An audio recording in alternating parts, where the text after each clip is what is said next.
Yo, yo, yo, yo. Hi there, hi there, hi there. Alright, now, let's get started, shall we? Alright, do.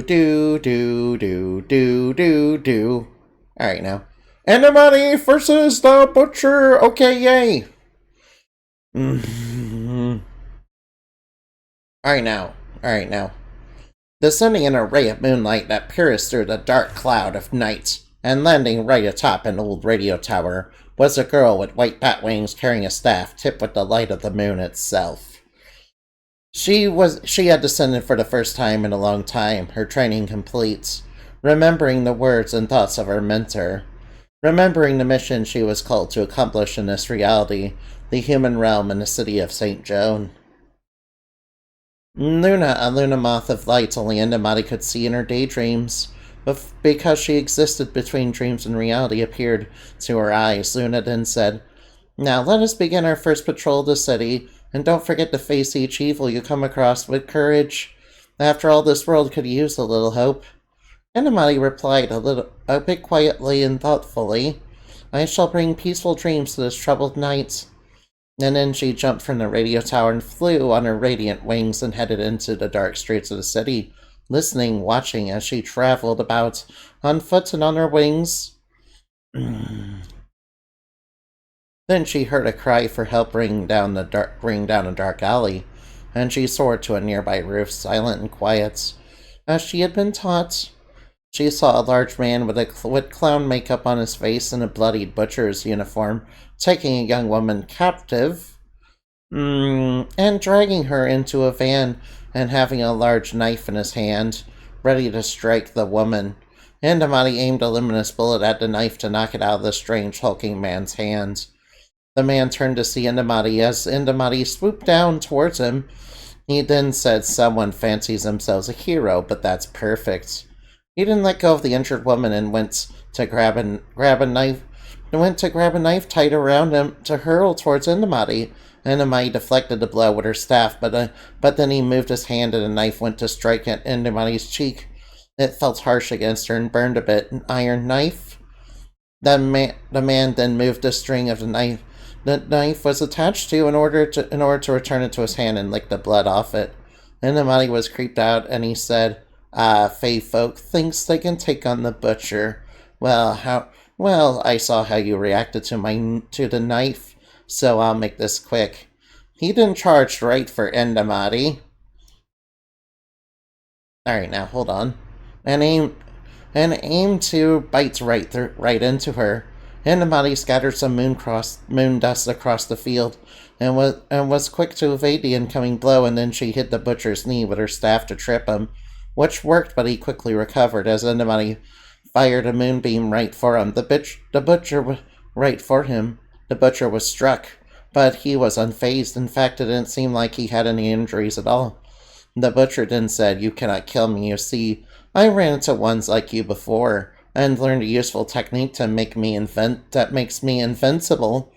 Indumati observed the scar hiding under his chest. She knew the technique the butcher used well. The Koishi technique. A technique that makes a person immortal and unstoppable as long as they separate themselves from their hearts. Indumati winced. Had this British man really done such a thing? Then he appeared behind her while she was in thought and slammed down with both arms, which she quickly turned and grabbed under his arms and threw him aside with a physical enhancement enchantment. He slammed into the wall and got up, and he glared at Indumati. He threw a couple of knives towards her, which were made of iron. Indumati deflected them both and tried to cut the strings with her crescent blades, which he deflected by firing something from his hands that looked like one of her own Luna bullets, which surprised Indumati. Could it be part of his true art? But how? Then she realized her blood from the knife. She poured out more moon dust near invisible to the butcher, and prepared to counter, but the knife quickly swung around and struck her in the vitals in her leg and back, which caused her to stagger, but then the butcher leaped at her to pin her down, and then drew a knife to stab her in the heart. Indumati lay down dead. defeated. Oh, noes. The butcher smiled a bit before taking her body into the van and driving away. However, unknown to him, it was actually an illusion. Uh-oh. And the real Indumati was trailing behind the truck from the air, unseen by the butcher as he thought he got a big score by taking down a rare being and couldn't wait to taste the meat. Oh no. Indumati knew this was the way to track him back to his lair. The butcher was annoyed that the woman he tried to capture got away during the fight. He coughed a bit as the moon dust had scattered all over him. He wondered what was up with it anyway. Well, he's gonna find out. Alright, the butcher's vehicle pulled into a dark factory in the dead of night. Hey, Yenny! It's an any 15 years of ooh-ooing. Hi there, thank you for subscribing. Thank you for subscribing. Alright, the butcher's vehicle pulled into a dark factory in the dead of night under the light of the moonless sky. In the dark of night, inside it smelled like the scent of blood and the rot of death, and dead bodies of many humans lay on hooks, some processed on the floors below. He got out after he pulled in to open the back to get a bit of a taste of before making tonight's meat, as he had done many times before. However, to his surprise, there was nothing there. He then wondered, what? But how? I know I hit her with the iron knives. There's no way she could have the strength to fight back and escape unless. He didn't thought about the moon dust. He realized he had been had.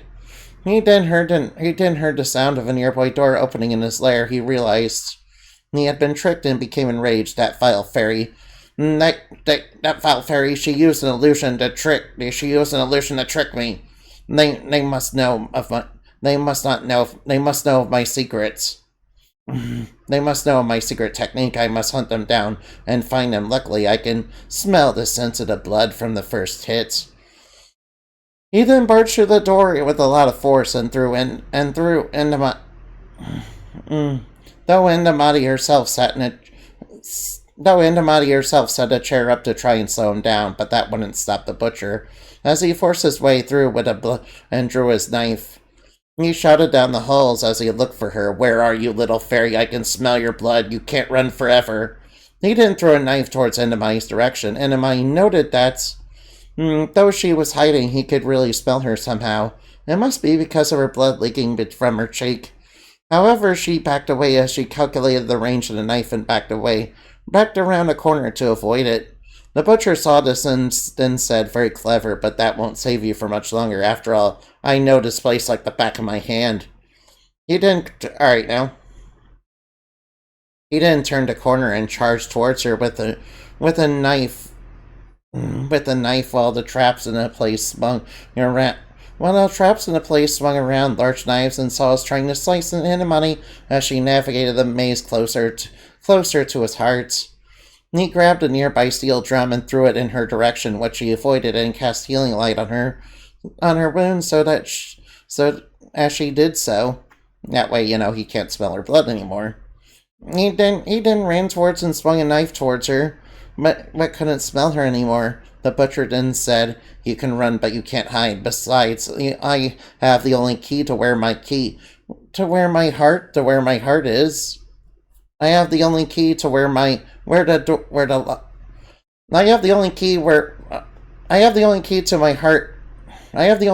door where my heart is on me. You won't be alright now. That's because she's stinky like all VTubers, so I have Cool Ranch. No. There's no Cool Ranch in Dorito, no. No, there's no Doritos. You won't be able to get there after all. How are you going to overpower me and my invulnerable body, huh? Indumati shot a nearby pipe with water and shot a nearby wire down to make it electrical. The butcher, however, laughed at this and said, what part of an immortal body don't you understand, little fairy? As he advanced through it, only for Indumati to freeze the floor around him as he slipped and fell despite his huge frame. Indumati flew over him and quickly grabbed the key, while the butcher quickly smashed the ice with his knife and used the momentum of his weight and movement to hurl himself towards her, to swing towards her twice. But she quickly used her staff to counter his momentum with her physical enhancement to throw him back. He quickly got back up and was enraged as she created illusions to create copies of herself and sent them into multiple directions at a three-way split. However, the butcher quickly got up and said, "I know where you're going anyway. That's no secret to me." The butcher had activated a trap on the wall to create a maze of knives and saws in a way and make mines appear from the floor as he advanced without pain or injury through them in hot pursuits. He then shuttered a door to block her path through the heart room, while he threw his knives after her. Indumati saw that behind her was a giant blender of iron rotating knives that would surely cut her into pieces, and the only other way is past the butcher, who was now standing before her. She let out some moon dust on him, which he didn't notice, and he threw a knife. She blocked one, only for it to spin around towards her. Then he threw another towards her leg. She used the light bullets to snap the strings and break the knife's path mid-flight, but the butcher then came towards her and did a rush into a command grab soon and had her by the neck. He smiled a big sadistic smile and then said, "You gave me more trouble than I thought, but now it's over." He then tossed her into the blender and laughed at a mocking sadistic smile as Indumati was being cut and shredded into the blender. He then said, "I need to go get my prize." He then quickly left, still fuming over the encounter, to go to the blender's bottom. No. There's no Cool Ranch. There's no Cool Ranch in Doritos shake, no. When the coast was clear, Indumati left her illusionary state of invisibility. It was a good thing she took a bit of her blood around her stocking and wrapped it on one of her artificial changelings to trick him. She soon used an electromagnetic field to open a door gently and headed towards where the butcher's heart was. She wasn't even sure if he noticed she still had the key. The butcher, when he went down to the blender, noticed that there was a piece of bloodied stocking wrapped around a bunch of twigs and sticks. Indumati herself was nowhere to be found. He then said, "At least I have." He then noticed the keychain was gone as well. He then said, "What? I have to find her pronto. She's made a fool of me again." He then angrily stormed off towards the room with his heart. He wanted to sample her blood, but it was too mixed with too many other pigs, so he couldn't tell which was hers and which was not. Not to mention it was an illusion anyway. He ran in hot pursuit to his heart's room, only to find the door already open. He then said, "No," as he rushed for the door and swung it open. "I knew it was an illusion. It won't be soon at Taco Bell." Well, Indumati is very good at using illusion magic, though it seems like it's a bit of a get-out-jail-free card, if I'm gonna be honest. I need to invent more villains that, can counter the illusions.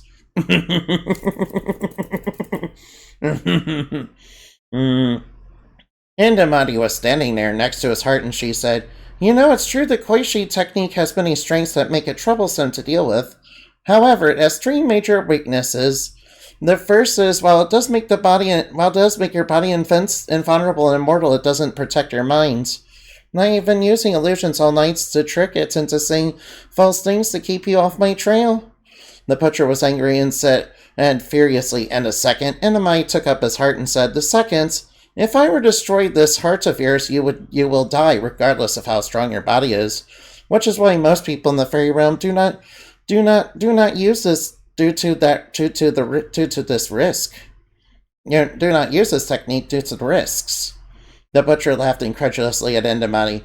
"You wouldn't do that. You're a hero, not a killer. You lack the ability or willingness to kill. Me, however, I've been killing and turning pigs like you into meat for a very, very long time." "My major weakness is mercy and compassion for my enemies." Oh wow. That's not really any good superhero's weakness when they refuse to, actually kill. All right, no. Of course, Mom, you don't have that because you're a villain. Anamai scattered a bit of moon dust and said, "You're right, I wouldn't." But why have you been doing this? The butcher then said, "It's just business, nothing personal and more than that. Nothing personal or more than that. After all, what people don't know they're eating at my restaurant won't hurt them. In fact, they quite like it." Anamai then said, "Disgusting." The butcher, however, sharpened his knives and threw one at her, which struck a vital point in her leg, which caused Enamai to stagger and fall.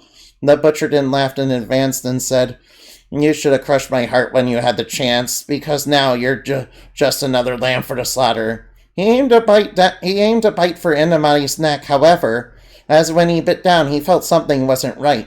Suddenly he realized he was actually eating his heart, and that made the butcher nervous, and Enamai said, "There is another weakness, remember? If the heart and body of the one who used the Quaishi technique become one again, the person becomes mortal once more.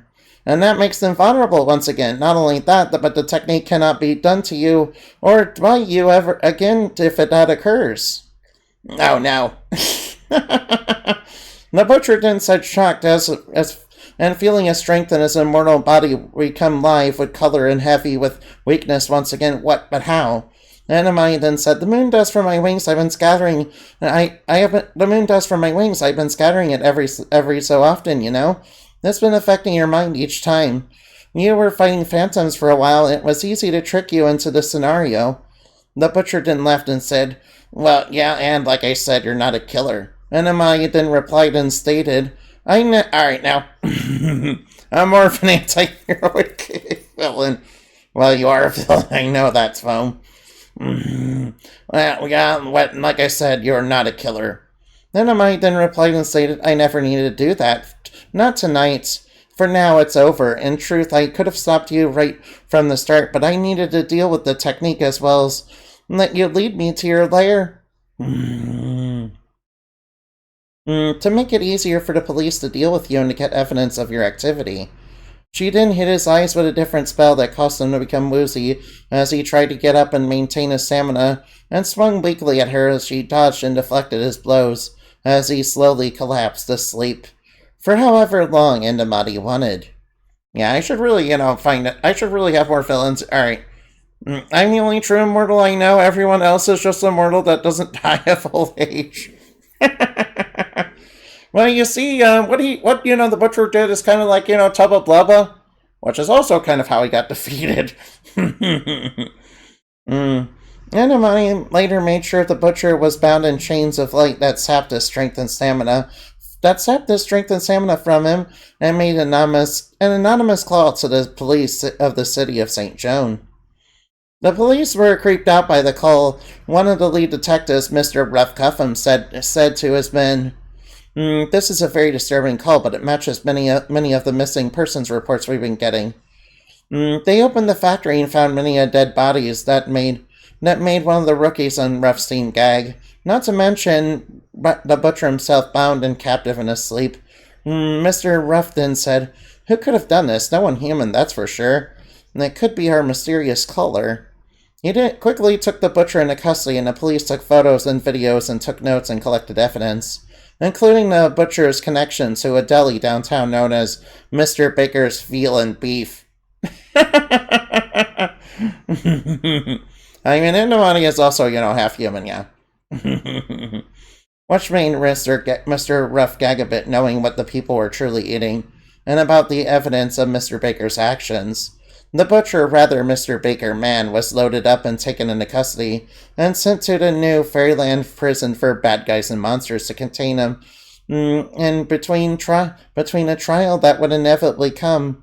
Mr. Ruffton looked into the night and thought he saw something like a bat in the sky above, but he could have sworn it was humanoid. He thought maybe it was just one of the many Tulpa descendants in the city, though he hoped it was a good sign of good things to come. Alright, now, she should be careful. The police could trace her by the Cool Ranch dust. No, there's no Cool Ranch dust now. There's no Cool Ranch. What are you talking about? There's no Cool Ranch. One of Indumati is not Cool Ranch, guys. Why do you keep saying I'm a Dorito? I'm not a Dorito, no. Indumati's not a Dorito now. Indumati, in the meantime, helped her mom on the moon to repair and wash her outfit to keep it clean. Her mom said, you did something dangerous, didn't you? Indumati said, I had to. And she told her mom about the butcher and his lair. Her mom then said, I see. In that case, I'm proud of you for stopping such a horrible man. Indumati said, sorry about the bloodstains. Mom then smiled and said, it's fine. For you, anything. Luna then flew on by in both in their sight and beyond the ordinary, and said to Indumati, not bad. However, there are greater challenges to come on this path. Indumati then said, I shall do what I can to meet them all. Luna then said, I am happy you've come this far. Now, have a good night, okay? Indumati then said, and sweet dreams for all, before completing her chores in the ruins of the Moon Civilization's castle and turning in for tomorrow. And that's the end of part 1. It's really feeling sad about her friend Foam.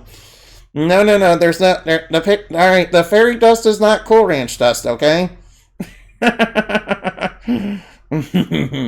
Alright. Thank you for watching, and I hope you had plenty of fun. Wow, that was actually, very epic, yeah.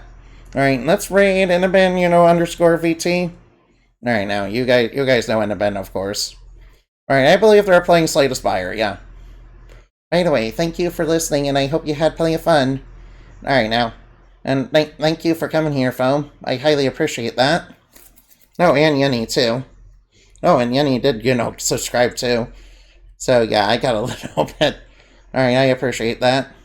Oh, Annabelle already gave me a shout-out, and I haven't even loaded this... I haven't even loaded this chat yet. Alright, come on. Oh, no. Yes, I'm aware. Oh, no. Alright, see you later, guys. Remember to fly like bat and shine like the moon. Bye-bye now.